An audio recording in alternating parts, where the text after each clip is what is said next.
When that alarm clock goes off, there's at least 50% of the time where you just, that soft little pillow is just caressing your head and you want to stay there. And it takes discipline to go, nope, I'm going to get up out of this bed and I'm going to do what I'm supposed to do. We all average probably about 5 hours of sleep. Work hard, sleep less. People spend way too much time dreaming and not enough time living out their dreams, forcing them to actually happen. One of the biggest factors that get in the way of people accomplishing their goals is their inability to get the fuck up and start doing something. That discipline that you have at that moment, you win that fight. That's a big victory. And then that pattern will carry out throughout the day, because once you're up, well, now that I'm up, I might as well go work out because I'm already up and I feel good that I got up out of bed and I won that battle. Let me go win another battle. I'm gonna go get it done. And that discipline carries on throughout the day. So now you take that and you expand that out over a week and a month, and you end up with more discipline. And it starts with that simple act of getting up and getting out of bed in the morning. Sleep is important, fact. But we allow it to get in the way of things that are going to make us grow and succeed. We mistake needing sleep with wanting sleep. We sleep when we want to, not when we need to. We sleep for comfort, not purpose. I own a gym and we get people all the time that say they need to start working out but the class times don't match their schedule. I'll say, well, hey, we've got a class at 5:15 a.m. And they tell me they're not a morning person. They're literally telling me that they can do it and it's important to them to do it, but they won't because they don't want to get up. People are not born a morning person.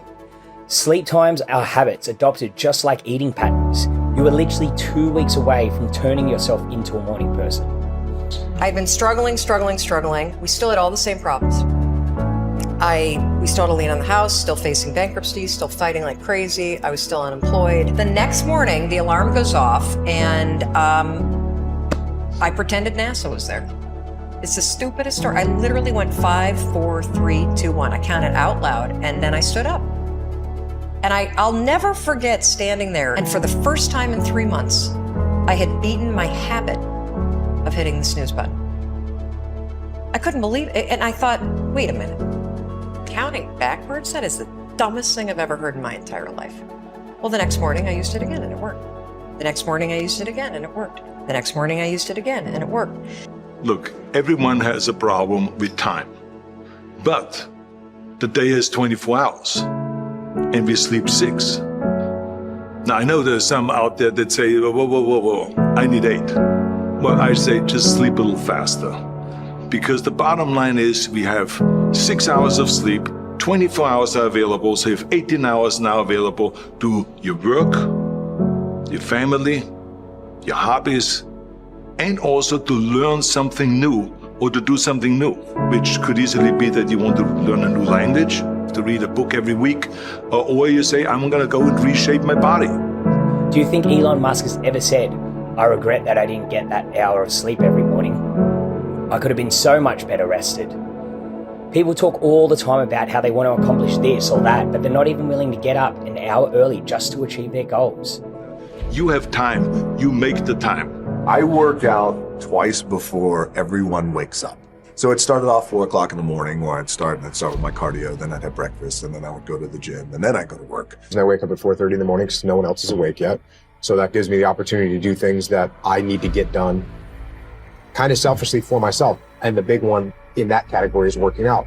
And it doesn't feel good at 4:30 when you get up, but by the time 7 o'clock rolls around and you've already worked out and you've already gotten some work done and you've got some time to say goodbye to your kids before they go to school, it's infinitely better than sleeping in until 6:45 and you get out of bed and now you missed your kids going to school or whatever. You're not prepared for the day. It's awful. Wake up at the same time every day.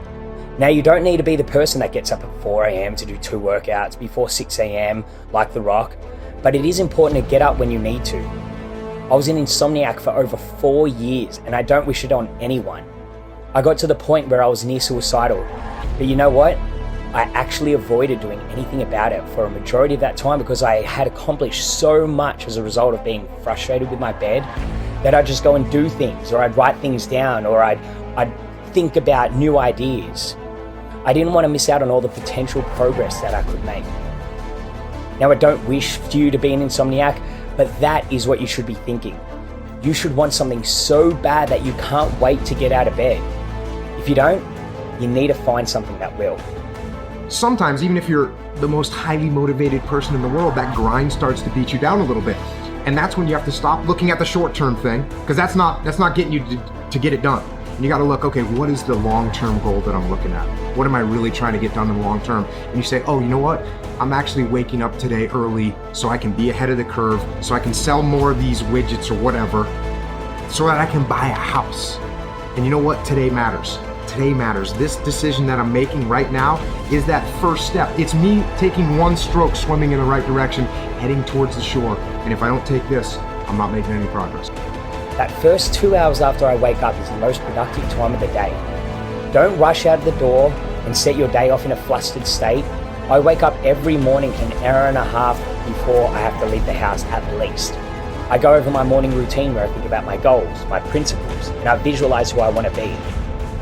I get excited to do this. I look forward to getting up early and doing this. It's crazy. This thing that would usually just take me 5-10 minutes to go over and read often takes me 30 minutes because my mind is active and I start thinking about all these ideas and these other things that I want to do and should do. As a result, my day is so much more efficient. That extra hour that it didn't spend sleeping didn't just give me that hour, it gave me probably 2 hours of improving my productivity. Utilize a time of day where your mind is most active, most inspired. Before you know it, you will become a morning person. If you work a job you hate, well, this can be the time that you can finally work on that online business you've always wanted to start, or develop that body you always wanted. We always say that we're going to work on these things when we get home, but we've spent our whole day exhausting ourselves from something that we don't even like, that we have no energy to do the things that we love. Don't let life run away from you because you're too busy sleeping. Stop dreaming, wake up and start living that dream.